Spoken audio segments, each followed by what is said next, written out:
Hi hello dear students, कैसे हैं आप लोग। उम्मीद करता हूं कि सब अच्छे होंगे।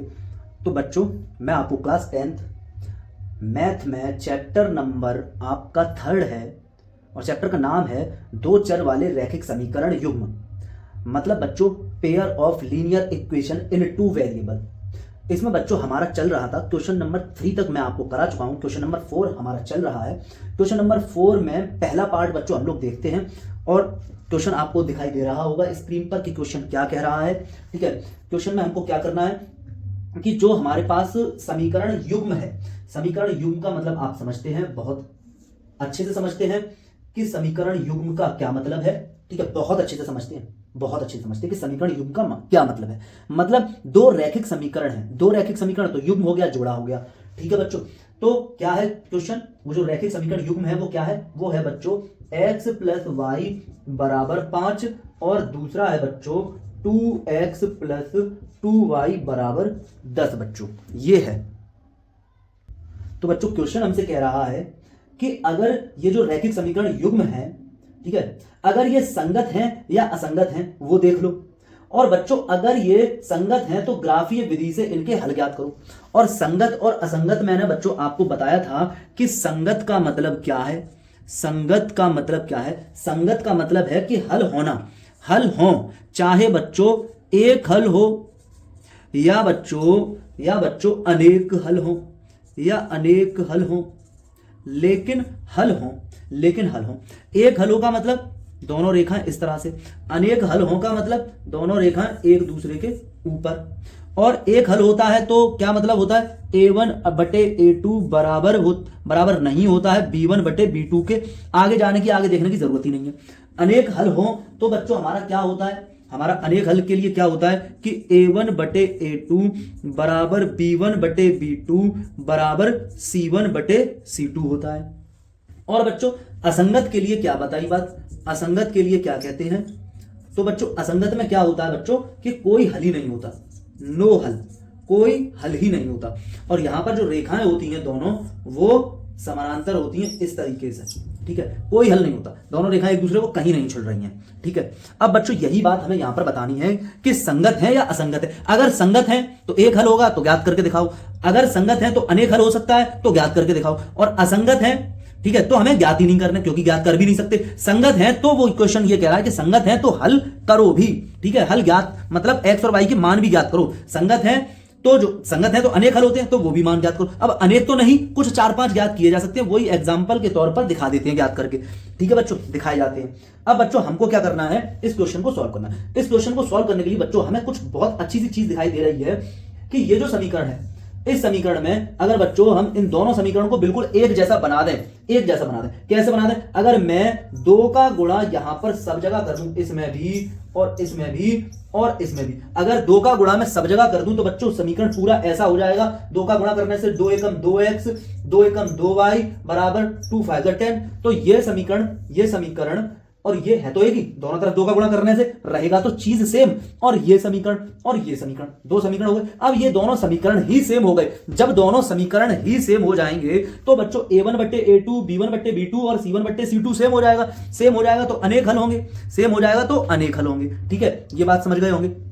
अच्छा, लेकिन आप कहेंगे कि नहीं सर, जो तरीका है करने का उस तरीके से बताओ, ये भी तरीका ठीक था। ठीक है, अब हमारी जो किताब है जिस तरीके से वो बताती है उस तरीके से देख लेते हैं। वो बताती है हमको क्या कि a1 बटे a2 और b1 बटे b2 और c1 बटे c2 निकाल लिए जाए। किस तरह से निकालोगे, यहां पर जो x का गुणांक है, इस x के गुणांक में इस x के गुणांक से भाग कर दो, मतलब 1 बटे 2 कर दो। फिर आगे चलो, अब जो यहां y का गुणांक है और यहां y का गुणांक है, इस y के गुणांक में इस y के गुणांक से भाग कर दो, तो मतलब 1 बटे 2 यहां भी। अब बच्चों आगे चलो, ये जो 5 है ये बराबर के राइट हैंड साइड में है, इसको पहले बराबर के लेफ्ट हैंड साइड में ले जाओ। ठीक है, क्योंकि जो सामान्य जो रूप होता है इसका वो कैसा होता है, a1x plus b1y plus c1 बराबर 0। सामान्य रूप ऐसा होता है कि बराबर के राइट हैंड साइड में 0 होता है। तो इसको जब इधर लेकर जाओगे तो माइनस का 5 हो जाएगा, इसको जब इधर लेकर जाओगे तो माइनस का 10 हो जाएगा। तो बच्चों फिर इस माइनस के 5 में भाग करेंगे माइनस के 10 का। अब बच्चे आप यहां देखें 1 बटे 2 1 बटे 2 और यहां माइनस से माइनस कैंसिल, 5 एकम 5, 5 दूनी 10, 5 का भाग ऊपर नीचे दोनों जगह गया। तो बच्चों ये क्या आ गया, a1 बटे a2, 1 बटे 2 1 बटे 2 1 बटे 2 तीनों ही जगह बराबर आ गया। और ये कौन था, ये a1 बटे a2 था, और ये कौन था, ये b1 बटे b2 था, ये कौन था, c1 बटे c2 था, a1 बटे a2। अब बच्चों क्या आ गया हमारे सामने, a1 बटे a2 बराबर b1 बटे b2 बराबर c1 बटे c2 आ गया। जब ऐसा आ जाएगा तो बच्चों हम क्या कह देंगे, हम कहेंगे कि संगत है। ठीक है, क्या कहेंगे कि रेखा के जो समीकरण है उनके बारे में बताएंगे हम संगत है। रेखा के समीकरण जो दोनों रेखा का जो युग्म है वो संगत है बच्चों। ठीक है, आगे चलते हैं। तो बच्चों संगत है, तो संगत में हमको करना क्या है, आगे भी क्वेश्चन कह रहा है वैसे तो कि करना क्या है कि हमको संगत है तो हल होंगे, तो वो हल हमें एक्स और वाई के मान हमें ज्ञात करके दिखाने हैं। अब यहां पर एक्स और वाई के मान कितना होंगे, अनंत होंगे, अनेक होंगे, लेकिन हम कुछ करके दिखाएंगे। ठीक है, हालांकि ये ग्राफ के मेथड से करना है, ग्राफीय विधि से करना है। किस विधि से, ग्राफीय विधि से। तो उसके लिए मैं आपको बता रहा हूं कि अलग से बताऊंगा ग्राफ वाले पेज पर ही। अब बच्चों देखो, ये हमारा सेकंड है क्वेश्चन। ठीक है, क्वेश्चन नंबर 4 का दूसरा पार्ट है। बच्चों मैं ये कह रहा हूं आपसे कि ये जो समीकरण है क्या ये हूबहू ऐसा बन सकता है। ठीक है, मैं क्या कह रहा हूं आपसे कि x माइनस वाई बराबर 8 है। आप जानते हो बच्चों कि बच्चों 5 बराबर 5 है, ये बराबर है। ठीक है, हाँ। अब बच्चों ये एक तराजू की तरह आप देखेंगे कि जितना मैं इधर करूंगा उतना ही काम इधर करूंगा, जो काम इधर करूंगा वही इधर करूंगा। ठीक है, जैसे मैं यहां पर अगर मैं, ठीक है ना, ये 5 आलू इधर है, 5 आलू इधर है, 1 आलू इधर बढ़ाऊंगा, 1 आलू इधर, या ऐसे आप समझ सकते हैं कि 5 किलो इधर है, 5 किलो इधर है। तो बच्चों अगर मैं इधर बढ़ाऊंगा तो मुझे इधर भी बढ़ाना पड़ेगा, तभी बराबर होगा। ठीक है, उसी तरीके से मैं आपको इस बात को आगे समझा रहा हूं कि अगर मैं बच्चों यहां पर 2 का गुणा इधर करूं और 2 का गुणा इधर करूं तो बच्चों जो आएगा वो बराबर ही होगा। ठीक है, अब जैसे बच्चों ये x माइनस वाई बराबर 8 है, तो मैं 2 का गुणा इधर करूं और 2 का गुणा इधर करूं तो जो आएगा वो बच्चों बराबर ही होगा, अलग तो नहीं हो जाएगा, अलग तो नहीं होगा। इसी तरह बच्चों मैं यहां ये कहूं कि 3 का गुणा अगर मैं दोनों तरफ कर दूं, ठीक है, तो 3 का गुणा अगर मैं दोनों तरफ करूं तो बच्चों ये हो जाएगा आपके सामने 3x माइनस 3y बराबर 8 24। अब बच्चों आप देखो कि ये जो चर वाला हिस्सा है, ठीक है ना, ये ठीक है, x और y वाला जो हिस्सा है और x और y वाला जो हिस्सा है ये समान है, लेकिन जो अचर वाला हिस्सा है, अचर वाला, वो असमान है। ठीक है, हमेशा याद रखो कि ये जो चर वाले हिस्से हैं, ठीक है, ये बिल्कुल सेम हो, साइन भी सेम हो। ठीक है, ये 3x प्लस का, ये 3x प्लस का, ये 3y माइनस का, ये 3y माइनस का। अगर कभी भी ऐसा हो जाएगा तो बच्चों हम कहेंगे क्या, असंगत कहेंगे। ऐसी कंडीशन में क्या होता है बच्चों कि ये रेखा और इसकी जब रेखा बनाओगे तो ये बच्चों पैरेलल रेखाएं, समानांतर रेखाएं आएंगी, और समानांतर रेखाओं में बच्चों हम कहते हैं कि कोई हल नहीं होगा, और समानांतर रेखाओं को हम कहते हैं कि असंगत है। ठीक है, यहां पर सिस्टम कैसा है, निकाय कैसा है, रेखाओं का जो निकाय है, इन दोनों समीकरण का जो निकाय है वो कैसा है बच्चों, असंगत है। असंगत बताएंगे, असंगत में कोई हल भी नहीं होते हैं तो हमें हल भी नहीं करके दिखाने। बात समझ में आई होगी, हम इस तरीके से भी देख सकते थे, समझ सकते थे, बता सकते थे। अब देखो बच्चों कि हमें अपनी, ठीक है, एग्जाम में हमें लिखना कैसे होगा ये और देख लीजिए। यहां बच्चों हम क्या करेंगे, ये जो समीकरण है ना, ये इस समीकरण की हम तुलना करेंगे किससे, a1x plus b1y plus c1 बराबर 0। इसी तरह से ये जो समीकरण है हम इसकी तुलना करेंगे किससे, a2x plus b2y plus c2 बराबर 0 से। अब बच्चों आप देखोगे कि इसकी शक्ल क्या बिल्कुल ऐसी है। यहां पर बच्चों आप देखेंगे कि RHS में यहां पर 0 है, RHS में यहां पर 8 है, तो बिल्कुल सेम टू सेम बना लो। तो हम इसको सेम टू सेम बनाने के लिए क्या करेंगे, x माइनस वाई, 8 को इधर ले आओ तो माइनस का 8 बराबर 0 हो जाएगा। सेम चीज बच्चों हमें यहां भी करनी होगी, यहां भी करनी होगी। तो बच्चों हम क्या करेंगे, यहां पर इसके साथ ये करेंगे, हम लिखेंगे 3x माइनस 3y, 16 इधर लाओगे, माइनस का 16 बराबर 0। अब ये दोनों समीकरण जो हैं, ये वाला, ये और ये, इनकी शक्ल दोनों की एक जैसी हो चुकी है। तो अब बच्चों हम यहां पर तुलना करके a1 b1 और c1 के मान निकाल लेंगे। तो a1 b1 c1 के मान कितने आएंगे, a1 यहां से आ जाएगा, a1 बराबर आ जाएगा कितना बच्चों, 1, और b1 बराबर आ जाएगा माइनस का 1, और c1 बराबर आ जाएगा बच्चों, c1 बराबर आ जाएगा बच्चों कितना, माइनस का 8। अब इसी तरह यहां पर हम इस समीकरण के लिए करेंगे, तो यहां पर बच्चों a2 बराबर आ जाएगा 3, और b2 बराबर आ जाएगा माइनस का 3, और c2 बराबर आ जाएगा माइनस का 16। ठीक है बच्चों, अब क्या करेंगे हम, अब बच्चों हम क्या करेंगे कि a1 बटे a2 निकालेंगे। ठीक है, तो a1 बटे a2 हम निकालें तो a1 कितना है 1, और a2 कितना है 3, 1 बटे 3। अब बच्चों हम क्या करेंगे कि b1 बटे b2 निकालेंगे, तो b1 कितना है माइनस का 1, और b2 कितना है अपॉन माइनस का 3, माइनस से माइनस कैंसिल, 1/3 बच्चों, कितना 1/3। अब बच्चों हम क्या करेंगे, c1 बटे c2 निकालेंगे। क्या निकालेंगे बच्चों, C1 बटे C2। अब C1 कितना है, माइनस का 8, और C2 कितना है, माइनस का 16। माइनस से माइनस कैंसिल, 8 एकम 8, 8 दूनी 16, मतलब बच्चों 1/2। तो बच्चों A1 बटे A2 और B1 बटे B2 तो बराबर हैं, लेकिन C1 बटे C2 बराबर नहीं है। तो बच्चों हम यहां पर लिखेंगे आगे बढ़ाकर कि A1 बटे A2 बराबर है B1 बटे B2 के, लेकिन नहीं है बराबर C1 बटे C2 के। तो बच्चों ऐसी कंडीशन जब आती है तो हम क्या कहते हैं, इस स्थिति में हम कहते हैं असंगत। ठीक है, रेखाएं बच्चों हम बताएंगे कैसी, असंगत। हाँ, सिस्टम बताएंगे हम बच्चों कैसा, असंगत। रेखाओं के निकाय असंगत, रेखाओं का निकाय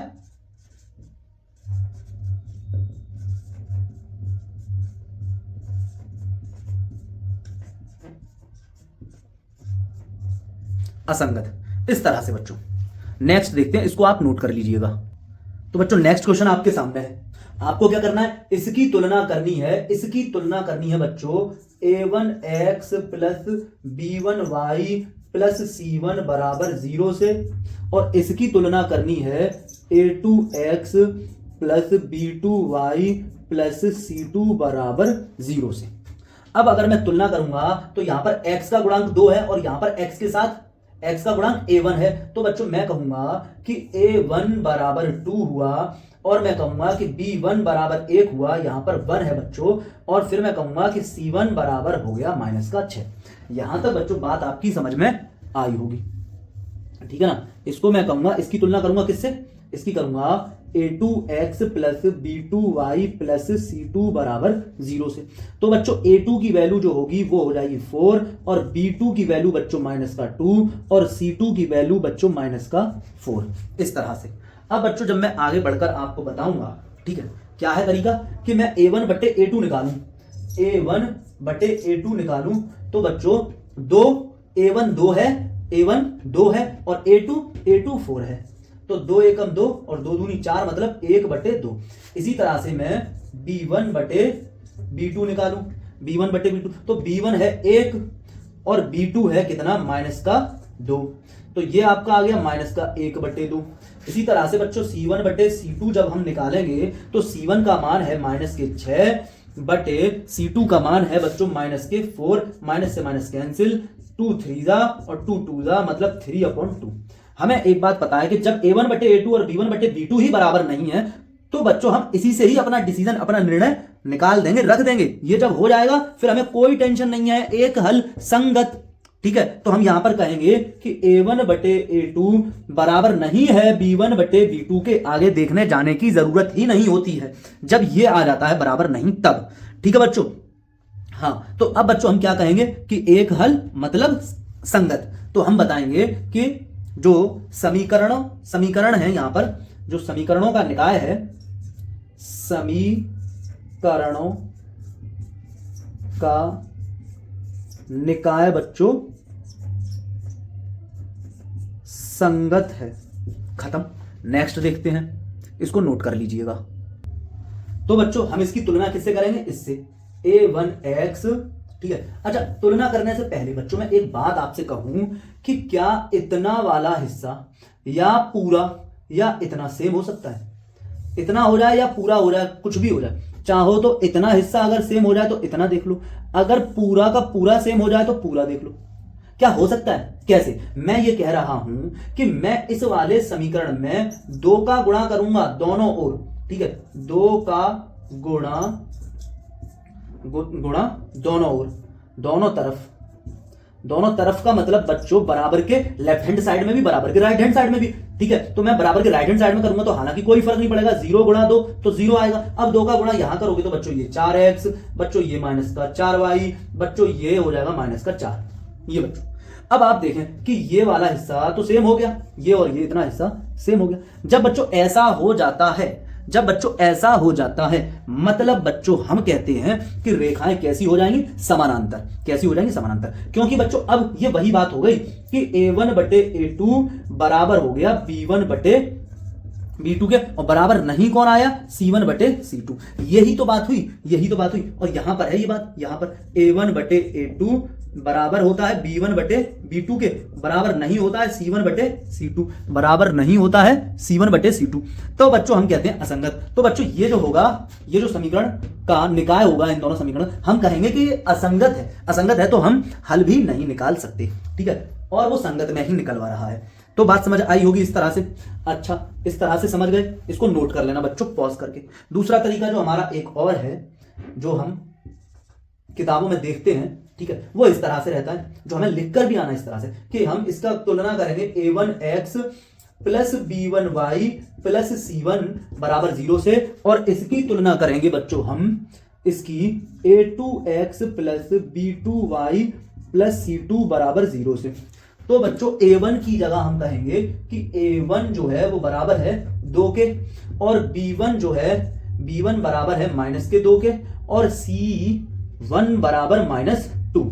फिर हम आगे देखते हैं। आगे बच्चों यहां देखते हैं कि a2 और यहां पर देखते हैं a2 x के साथ a2 x के साथ 4, तो बच्चों a2 बराबर 4 हुआ, y के साथ 4 y के साथ b2, तो बच्चों यहां पर b2 बराबर -4 हुआ, और c2 बच्चों कितना हो जाएगा -5।